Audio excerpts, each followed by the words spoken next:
अनिका ने उस आदमी के बैग में अपना पर्स छोड़ दिया। वो आदमी अपनी बेटी के लिए कपड़े खरीद रहा है। कुछ देर बाद अनिका वापस आई और कुछ खोजने लगी। खोजते हुए उस आदमी ने कहा, चाचा जी, क्या यहाँ आपने मेरा पर्स देखा? उस आदमी ने कहा, नहीं, मैंने कुछ नहीं देखा। मैं अपनी बेटी के लिए कपड़े खरीद रहा हूँ, इसीलिए मुझे कुछ पता नहीं चला। लेकिन पर्स यहीं गिरा था। यहाँ से जाने के बाद मुझे मेरा पर्स नहीं मिल रहा है। आप अच्छी तरह से सर्च करें। अरे मैंने तुम्हारा पर्स कहीं नहीं देखा। तभी वहां पर एक लड़का आया और बोला, क्या हुआ दीदी? अनिका ने कहा, भाई कुछ देर पहले मैं यहाँ खरीदारी कर रही थी, पर यहाँ से जाने के बाद मुझे मेरा पर्स नहीं मिल रहा है। मैंने इस चाचा से पूछा कि उन्हें मिला या नहीं। उन्होंने कहा कि नहीं मिला। दीदी मैंने बाहर से देखा है कि इन अंकल ने यहाँ से पर्स उठाया और बैग में रख लिया, इसीलिए मैं आगे आया। ए लड़के, ये तुम क्या कह रहे हो? मैंने कब उठाया और बैग में डाला? मैं अपनी बेटी के लिए चीजें खरीद रहा हूँ, तो मुझ पर इस तरह दोष क्यों दे रहे हो? मैंने उसका बैग नहीं लिया। अनिका ने लड़के से कहा, अच्छा देखा आपने, उन्होंने मेरा पर्स उठाया? हाँ मैडम, मैंने उन्हें नीचे से कुछ उठाकर बैग में डालते देखा। अगर आप उनका बैग चेक करेंगी तो आपको पता चल ही जाएगा कि उसमें क्या है।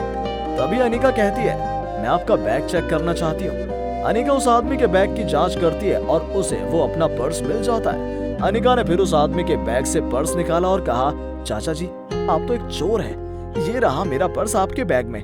मैं सच में नहीं जानता कि ये मेरे बैग में कैसे आया। मैं चोर नहीं हूँ। अनिका ने पर्स चेक किया और कहा, मेरे यहाँ 10,000 रुपए थे, मेरे पैसे कहाँ हैं? आपने पैसे भी चुरा लिए? तुम बहुत चालाक हो। तुम क्या कह रही हो? मुझे इसमें कुछ भी समझ नहीं आ रहा है। मुझे सच में इस बारे में कुछ नहीं पता। मैं ऐसा क्यों करूंगा? लालची, पहले पर्स ना देखने का नाटक किया, अब कह रहे हो कि कुछ भी नहीं पता। बहुत अच्छा, अब मुझे मेरे पैसे दे दो, नहीं तो मैं पुलिस बुलाऊंगी। ये भैया मेरे गवाह हैं।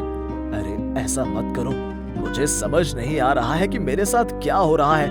मेरे पास आपका पैसा नहीं है, मुझ पर विश्वास करो। चाचा जी, और नाटक मत कीजिए, रुपए आपके बैग में ही है, नहीं तो पब्लिक आपको बहुत मारेगी। उस आदमी ने अपने बैग से पैसे निकाले और कहा, ये मेरी तनख्वाह है, आज ही मिली है, लेकिन तुम इसे ले रही हो, ये तुम बिल्कुल भी अच्छा नहीं कर रही हो।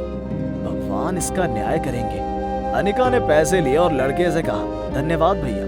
लड़का चला गया। अनिका ने कहा, नौटंकी बंद कीजिए, चोरी करते हैं, ऊपर से रोने का नाटक करते हैं। अनिका ने कुछ दूर जाकर लड़के से कहा, देखा, मैंने उस बेवकूफ इंसान से 10,000 रुपए कैसे हड़प लिए। दरअसल जब मालिक उस आदमी को पैसे दे रहा था, तभी अनिका और उस लड़के ने उसे हड़पने का प्लान बनाया। लड़के ने कहा, असल में तुम बहुत चालाक हो बहन। तभी राकेश साहब उस आदमी को लेकर वहां आए और बोले, इतना खुश होने की कोई जरूरत नहीं है, उसके पैसे वापस कर दो। उसने अपना मोबाइल फोन निकाला और कहा, आपने जो कुछ भी किया है वो हमने सीसीटीवी कैमरे में देख लिया है। तो वो लड़की डरते हुए बोली, ये रहे आपके पैसे, हमें माफ कर दीजिए, हमें लालच आ गया था।